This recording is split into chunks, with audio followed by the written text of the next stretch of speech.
صلاح الدین ایوبی مسلمانوں پہ ظلم ہوا، فلسطین میں آگ لگی اور پورے فلسطین کی گلیاں خون سے بھر گئیں۔ ایک دن کے اندر 70,000 مسلمان قتل ہوا۔ گھوڑوں سے سڑکوں پہ چلا نہیں جاتا تھا، گھوڑے پھسلتے تھے، اتنا خون تھا، اور کچی سڑکیں تھی، اتنا خون تھا۔ پہلے کچی زمین نے خون پیا، پھر خون اس سے باہر آیا، پھر بھی اتنا سخت 70,000 آدمی قتل ہوا۔ صلاح الدین ایوبی کون تھے؟ میرے غوث اعظم جیلانی کے مدرسے کے طالب علم تھے۔ جامعہ نظامیہ مدرسہ، یہ مدرسے ہیں جنہوں نے دین کے مجاہد پیدا کیے، مدارس ہیں جنہوں نے دین کے مجاہد پیدا کر کے پوری دنیا کے اندر پھیلائے ہیں۔ مدارس کے اندر دہشت گردی آئی، میں اختلاف نہیں کرتا، لیکن ابھی بھی مدرسے ہیں جن مدرسوں سے رسول اللہ کے دین کا سچا درس دیا جاتا ہے، امن پیار اور محبت کی فضا کو عام کیا جاتا ہے وہ مدارس، اور انشاءاللہ قیامت کی صبح تک وہ مدرسے قائم رہیں گے۔ صلاح الدین ایوبی مدرسے کے طالب علم ہے، مدرسے کا، لیکن مدرسہ اس کا تھا جو ساتھ درویش بھی تھا۔ صلاح الدین ایوبی اکیلا اپنے دوستوں سے کہنے لگا مسلمانوں کی مدد چند سالوں میں نکلو مدد کریں۔ انہوں نے کہا تیرے نکلنے سے کیا ہوگا؟ کہنے لگا میں نے نہیں نکلنا، میرے اللہ نے میری مدد کرنی ہے، میرے اللہ نے میری اٹھ باندھ کمر کیا ڈرتا ہے، پھر دیکھ خدا کیا کرتا ہے، اور میں مجھے نکلنے دے، اللہ میری مدد کرے گا۔ تھوڑا تھوڑا کر کے فوج جمع کی، کوشش کی۔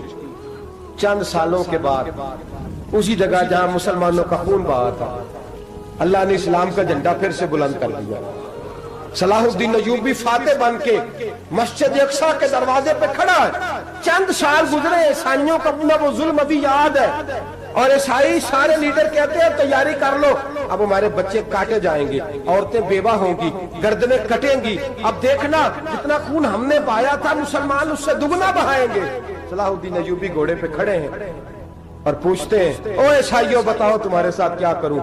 گردنیں جھک گئیں، جواب کوئی بھی نہیں۔ کہا تم نے 70,000 مسلمان ایک دن میں مارا تھا، بولو تمہارے ساتھ کیا کروں؟ تم نے ایک دن میں مسلمان یوں کاٹے جیسے گاجر مولی کاٹی جاتی ہے، بولو کیا کروں؟ عیسائی کہنے لگے ہمیں اپنے ظلم یاد ہے، تشدد یاد ہے، بربریت یاد ہے، تو بہتر جانتا ہے تو نے کیا کرنا ہے۔ صلاح الدین ایوبی گھوڑے پہ فاتح کھڑا ہے، آنکھوں میں آنسو آئے، تڑپ کے رویا، کہنے لگا میں تمہارے ساتھ وہی سلوک کروں گا جو میرے مصطفیٰ نے قریش مکہ کے ساتھ فرمایا تھا، لا تصریب علیک، جاؤ تم پر کوئی زیادتی، جاؤ تم آزاد ہو۔ اس نے کہا تو کر کیا رہا ہے؟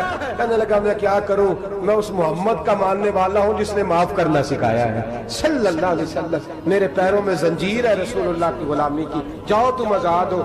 اس نے کہا تم آزاد ہو، لوگوں نے کلمہ پڑھنا شروع کر دیا، اشہد ان لا الہ الا اللہ واشہد ان محمدا عبدہ۔ سارے قبیلے کے کچھ نہ کچھ لوگ مسلمان، ایک قبیلہ رہ گیا مسلمان نہیں ہوتا۔ صلاح الدین ایوبی اپنے خیمے میں بیٹھے ہیں تو ایک بی بی آ گئی، اس قبیلے کا کوئی شخص مسلمان نہیں ہوتا۔ بی بی آئی، آگے کہنے لگی میرے 4 بیٹے جنگ میں کھو گئے، چھوٹے چھوٹے بچے جنگ میں کھو گئے، مل نہیں رہے، فوجیوں کو حکم دے مجھے میرے بچے تلاش کر کے دیں۔ صلاح الدین ایوبی نے جھٹ پٹ سر پہ امامہ باندھا، نیزہ پکڑا، سینے بند باندھا، اپنے جبے کو سمیٹا اور باہر کہنے لگی تو کدھر جا رہا ہے؟ کہنے لگا میں خود تیرے بچے تلاش کر کے دوں گا۔ صلاح الدین چند سپاہی ساتھ ہے، گلی گلی نکلے، گلی گلی فجر کے نکلے، اثر ہو گئی، تھک گئے، 2 نمازیں صحرا میں پڑھی، جنگل کے اندر پہنچے تو ایک کونے میں 4 بچے ایک جگہ ڈرے اور سہمے ہوئے بیٹھے ملے۔ صلاح الدین ایوبی اٹھا کے لائے، ماں کو کہنے لگے تیرے بچے ہیں، نکلا اس لیے تھا کہ میرے نبی نے فرمایا بچے جدا ہوں تو ماں کو درد بڑا ہوتا ہے، اور میرے رسول نے فرمایا تھا جب جنگ کرنے جاؤ تو کھیت برباد نہ کرنا، فصلیں تباہ نہ کرنا، بچوں کو ماں سے جدا نہ کرنا۔ فرمایا میں سوچ رہا تھا تیرے بچے کہیں میری وجہ سے جدا ہو گئے تو مصطفیٰ کو جواب کیا دینا۔ فرمایا تیرے بچے ڈھونڈ کے لایا ہوں۔ بچے ماں کے پاس آنے لگے تو ماں نے بڑے بیٹے کے منہ پہ تھپڑ مارا، کہتا اماں کیا ہوا؟ کہنے لگے تو نے سنا نہیں کہ دشمن کے بچوں کی اتنی حفاظت کرتا ہے، میرے پاس نہ جا، اس کے قدموں میں بیٹھ جا، جس نبی کے غلام اتنے سچے ہیں وہ نبی کتنا سچا ہوگا۔ جس نبی کے نوکر اتنے کھڑے ہیں وہ نبی کتنا کھڑا ہوگا؟ جا کے کلمہ پڑھ لے۔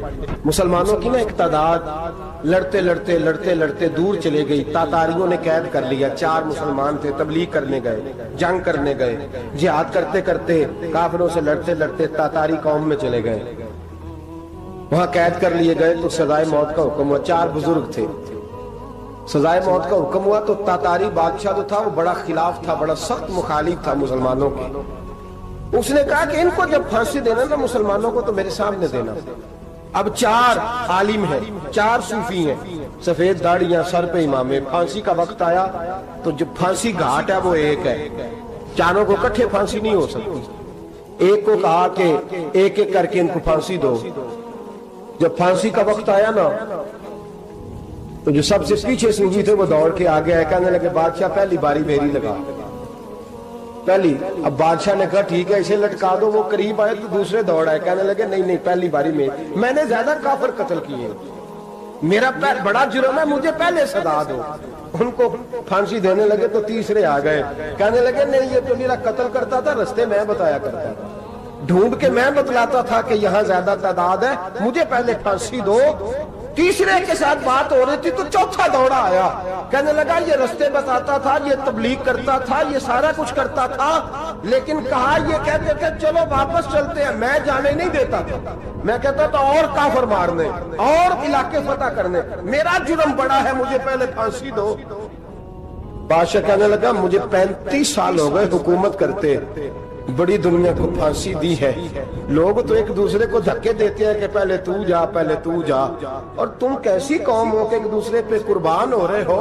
کہنے لگا تم ایک باپ کی اولاد ہو، جاگ رہے آپ لوگ؟ تاتاری بادشاہ، کافر بادشاہ، اسلام کی مخالفت کرتے ہیں، ایک باپ کی اولاد ہو کا نہیں، ایک قبیلے کے رہنے والے ہو کا نہیں، ایک ملک کے رہنے والے ہو نہیں۔ اس نے کہا رشتہ کیا ہے تمہارا، رشتہ کیا ہے؟ تو بول کے کہنے لگے خدا ایک ہے، نبی ایک ہے، خدا ایک ہے اور نبی منفرد ایک ہے، اس قوم کی نقصان بھی ایک ہی سب کا نبی، اللہ بھی، قرآن بھی ایک۔ کیا ہی اچھا تھا ہوتے اگر مسلمان بھی ایک، یوں تو سید بھی ہو، مرزا بھی ہو، افغان بھی ہو، تم سبھی کچھ ہو، بتاؤ کہ مسلمان بھی ہو۔ فرمایا ہمارا اللہ ایک ہے، نبی ایک ہے، تو کہا پھر ایک دوسرے پہ جان کیوں دیتے ہو؟ فرمایا ہمارے نبی نے ہمیں بھائی بھائی بنا دیا ہے، بھائی کا دل نہیں کرتا اس کی آنکھوں کے سامنے بھائی چلا جائے، ہمارا دل نہیں کرتا پہلے مجھے دے پہلے مجھے دے۔ بادشاہ کہنے لگا تمہارا جذبہ مجھے متاثر کر گیا، جاؤ میں تم چاروں کو آزاد کرتا ہوں، تمہیں آزاد کرتا ہوں۔ میرے دوستو یہ رنگ تھا، دیکھیں نا، یہ اس دھرتی نے نظام دیکھا ہے نا، اس فلک نے پہلی بار دیکھا، اس زمین نے پہلی بار، اور میرے حضرت صاحب فرمایا کرتے تھے زمین تڑپ کے روئی، اس نے پہلی دفعہ دیکھا۔ احد کا میدان ہے، 3 صحابہ تپتی ہوئی زمین پہ زخموں سے چور چور پڑے ہیں۔ حضرت انس بن نضر رضی اللہ تعالیٰ عنہ پانی کا پیالہ لے کے پہنچے، ایک زخمی سے کہا تجھے پانی پلانا ہے، تو کہنے لگا میرے زخم تھوڑے ہیں، وہ جو ساتھ پڑا ہے اس کے زخم گہرے ہیں، پہلے اسے پانی پلا دے، جا اسے دے دے۔ اس کے پاس پہنچے تو وہ کہنے لگا وہ مجھ سے پہلے گرا تھا، اس کا زخم زیادہ گہرا ہے، اسے پانی پلا۔ تیسرے کے پاس گئے تو کہنے لگا چوتھا تڑپ زیادہ رہا ہے، اس کی عمر زیادہ ہے، میں تو جوان ہوں برداشت کر لوں، بڑھاپے کی وجہ سے نڈھال ہو گیا ہے، پہلے اسے پانی پلا۔ چوتھا کہنے لگا 5ویں کے پاس جا، 5واں کہنے لگا 6 کے پاس جا۔ حضرت انس بن نضر کہتے میں رو پڑا، میں نے کہا محمد کے غلاموں، رسول نے تمہیں کیسا جذبہ دے دیا ہے، زبانیں پیاس سے باہر ہے لیکن تمہاری اخوت مرتے دم تک قائم ہے۔ کہتے میں 7ویں کے پاس گیا تو کہنے لگا اگر 6 قربانی دے سکتے ہیں تو مجھے خود غرض نہ سمجھ، میں نے نہیں پانی پینا، جا پہلے کے پاس لے جا۔ کہتے میں پہلے کے پاس آیا تو روح پرواز کر گئی، دوسرے کے پاس آیا تو روح پرواز کر گئی، میں 7ویں تک آیا تو انتقال کر گئے۔ کہتے ہیں پانی کا پیالہ میں نے اٹھایا اور میں نے زمین پہ رکھا تو میں نے کہا پانی کھوا رہنا، محمد کے غلام مر تو جاتے ہیں پر ایک دوسرے کا خیال بڑا رکھا کرتے ہیں، کھوا رہنا یہ مر جایا کرتے لیکن ایک دوسرے کا درد۔ میرے دوستو لٹا ہوا برما، روتے ہوئے مسلمان، سسکیاں اور آہیں لیتی ہوئی مائیں پوچھتی ہیں اے خاصہ اے خاصان رسول، وقت دعا ہے، امت پہ تیری آ کے عجب وقت پڑا ہے، وہ دین جو بڑی شان سے نکلا تھا وطن سے، پردیس میں وہ دین آج غریب الغربا ہے۔ فریاد ہے اے کشتی امت کے نگہباں، بیڑا یہ تباہی کے قریب آن لگا ہے۔ اور کیا خوبصورت جملے کہے تھے کہ نبی پاک صلی اللہ علیہ وسلم نے، حضور نے فرمایا تھا میرا مومن ایک جان کی طرح ہوتا ہے، ایک جان کی طرح ہوتا ہے، ایک کو تکلیف ہو جسم کے ایک حصے کو سارا حصہ پریشان ہوتا ہے۔ فرمایا یہ ایک مکان کی طرح ہے، ایک اینٹ دوسری اینٹ کو مضبوط کرتی ہے۔ فرمایا یہ مضبوط لوگ ہیں، یہ مضبوط لوگ۔ حضرت عمر فاروق کا زمانہ ہے، ایک آدمی نے سیری بھیج دی ایک گھر میں بطور تحفہ، قحط کا زمانہ تھا، گوشت ملتا نہیں تھا، جانور، ایک آدمی نے سیری بھیج دی ایک آدمی کے گھر میں۔ اس نے کیا کیا؟ اس نے اپنی بیوی سے کہا ہماری تو خیر ہے، ساتھ والا پڑوسی زیادہ غریب ہے، ادھر نہ بھیج دے، یہاں گندم امیر شہر کی ہوتی رہی خراب، اور بچی کسی فقیر کی فاقوں سے مر گئی۔ کہا ساتھ والے پڑوسی کے گھر سے میں کئی دنوں سے بھوک کی آوازیں، وہاں بھیج دے۔ اس کے گھر گئی تو اس کی بیوی شوہر کو مشورہ دیتی ہے، کہتی ہے میرے بچے تو دلیر ہے، ساتھ والے کے چھوٹے ہیں، وہ گزارا نہیں، ادھر نہ بھیج دے۔ ادھر گئی۔ ایک روایت ہے 7 گھر، ایک روایت ہے 21 گھر۔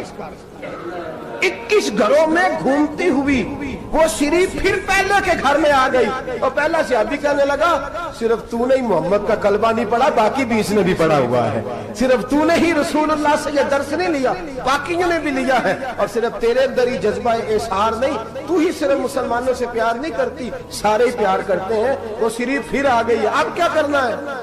اب کیا کرنا ہے؟ امام نبوی نے لکھا ہے، وہ کہنے لگی کرنا کیا ہے؟ پکاؤں گی میں اور کھائیں گے 21 گھر، پھر بھی اکیلے نہیں کھائیں گے، پکاؤں گی میں اور کھائیں گے 21 گھروں کے مطابق شوربہ پکا، اور پھر برتن میں ڈال کے وہ بی بی ایک گھر کا دروازہ کھٹکھٹاتی ہے، کہتی ہے مصطفیٰ کے غلاموں نکلو باہر اور کھاؤ، اس لیے کہ جس نبی نے مجھے پیار کا حکم دیا اسی نے تمہیں بھی پیار کرنا سکھایا ہے، یہ رنگ چشم فلک نے سکھایا ہے۔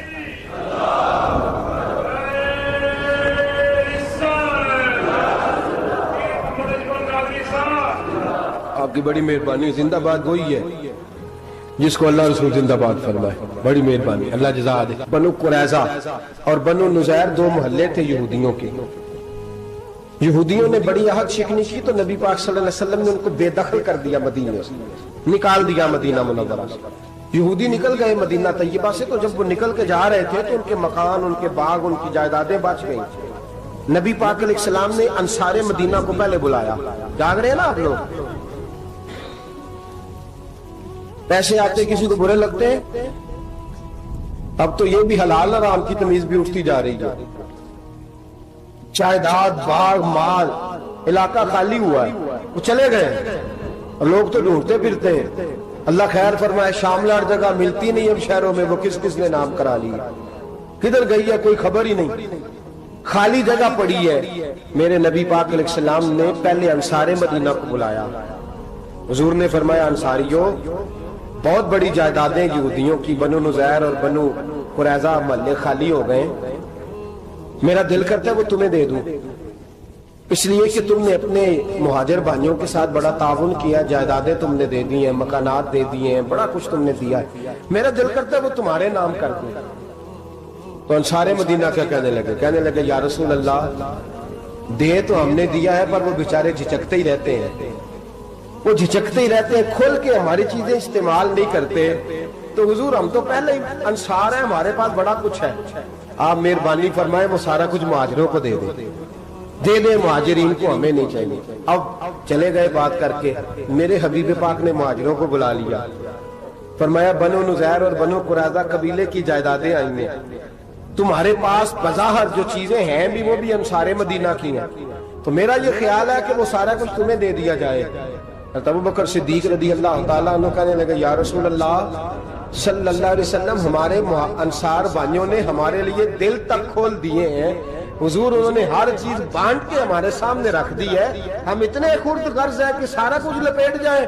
کہا حضور ہمارے پاس جو مکان ہے وہ ہے، ہم کاروبار کر رہے ہیں، تجارتیں کر رہے ہیں، مزدوریاں کر رہے ہیں، ہم انشاءاللہ اور بنا دیں گے، آپ یہ ہماری طرف سے ہمارے انصار بھائیوں کو گفٹ کر دے گا۔ آپ انہیں دے دیں. میرے حبیب کی آنکھوں میں آنسو آ گئے. میرے نبی پاک علیہ السلام رو پڑے. یا رسول اللہ آپ کیوں روتے ہیں؟ فرمایا تمہارا یہ بھائی چارہ قائم رہا تو اللہ اسلام کو بڑی قوتیں عطا فرمائے گا. اللہ طاقتیں دے گا اسلام کو اگر تمہارا یہ رنگ قائم رہا, یہ انداز. میرے غلاموں تمہارے یہ طور طریقے, ایک بھائی کہتا ہے دوسرے کو, دوسرا کہتا ہے تیسرے کو.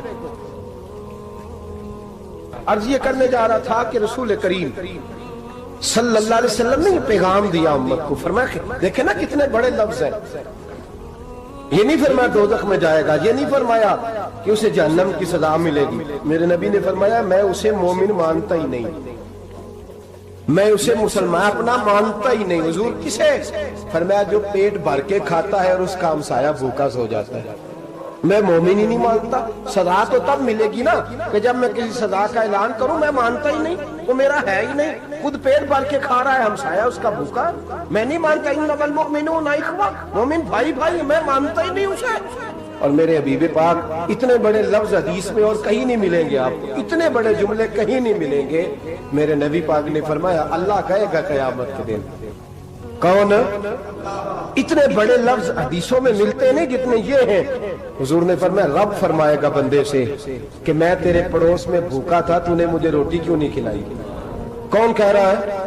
اللہ کہہ, میں بھوکا تھا تو نے روٹی نہیں دی, میں ننگا تھا تو نے کپڑا نہیں دیا, میں پیاسا تھا تو نے پانی نہیں پلایا, میں بیمار تھا تو تیمارداری.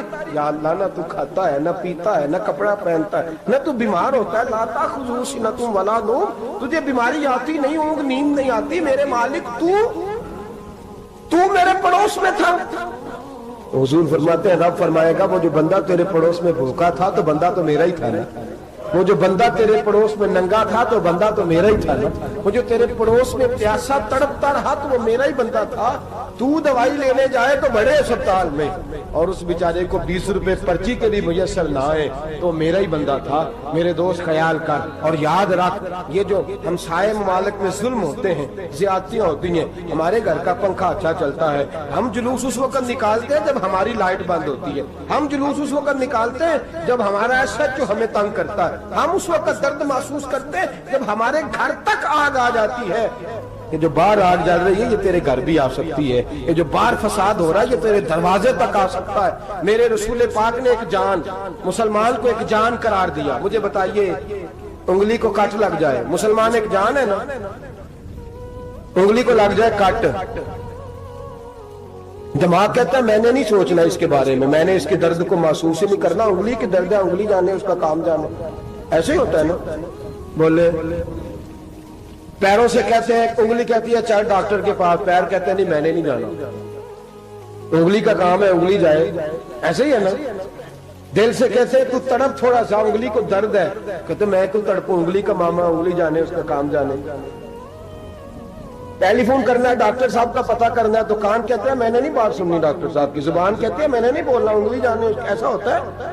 پیر احتجاج کرتے کہ میں نے ڈاکٹر کے پاس, میں کیوں چکر کھاتا پھروں ڈاکٹر کی دکان کی, انگلی کو درد ہے انگلی جانے. ایسا ہوتا ہے بھئی. میرے رسول پاک نے فرمایا مسلمان ایک جان ہے. تو درد برما کے مسلمانوں کو ہو رہا ہے تو پاکستانی کہہ رہے ہیں کوئی بات نہیں, وہ جانے, ان کا کام جانے. ایک جان ہے نا. درد ہونا چاہیے, تکلیف ہونا چاہیے. پھٹے پہ باتیں ہوتی ہیں اس موضوع پہ, اسمبلی پہ گفتگو ہوئی ہے اس موضوع پہ, آپ کی صوبائی اسمبلیاں اس موضوع پہ بولی ہیں, آپ کے کونسل اس موضوع پہ بولے. ہم تو اپنی اپنی سیاستیں, اپنے اپنے تماشے, اپنے اپنے چکروں میں لگے ہوئے. وہ دریا کے اندر سسکتے مسلمان, بنگالی کہتے ہیں ہمارے نہیں, برمی کہتے ہیں ہمارے نہیں, پاکستانی کہتے ہیں ہمارے نہیں, ترکی کہتے ہیں. وہ کس کے ہیں؟ وہ کس کے ہیں؟ وہ اللہ کے بندے ہیں, محمد عربی کے غلام ہیں صلی اللہ علیہ وسلم. لیکن میرے دوستوں کیا ہمیں کیا غرض ہے, وہ جانے, ان کا کام جانے. یہ جب تیرے پیروں تک آگ آئے گی پھر تجھے پتا چلے گا یہ بڑی سخت آگ ہے. آج جس کافر نے برما پر عرصہ دراز تنگ کیا, مسلمان تھوڑے تھوڑے مفاد لینے کی خاطر نا, بنو عباس اور بنو امیہ کی جنگ چل رہی تھی. بنو عباس جو تھے وہ غالب آ گئے, بنو امیہ جو تھے ان کی حکومت ختم ہو گئی. تو عیسائیوں نے بنو امیہ سے کہا کہ ہم تمہارے ساتھ تعاون کرتے ہیں, ہم تمہارے ساتھ تعاون کرتے ہیں اور بنو عباس پہ غلبہ پا کے تمہیں حکومت دلاتے ہیں. بنو امیہ بڑی جدوجہد کر رہے تھے بادشاہی کے لیے, لیکن انہوں نے کہا کہ ہم لڑ رہے ہیں, کوشش کر رہے ہیں,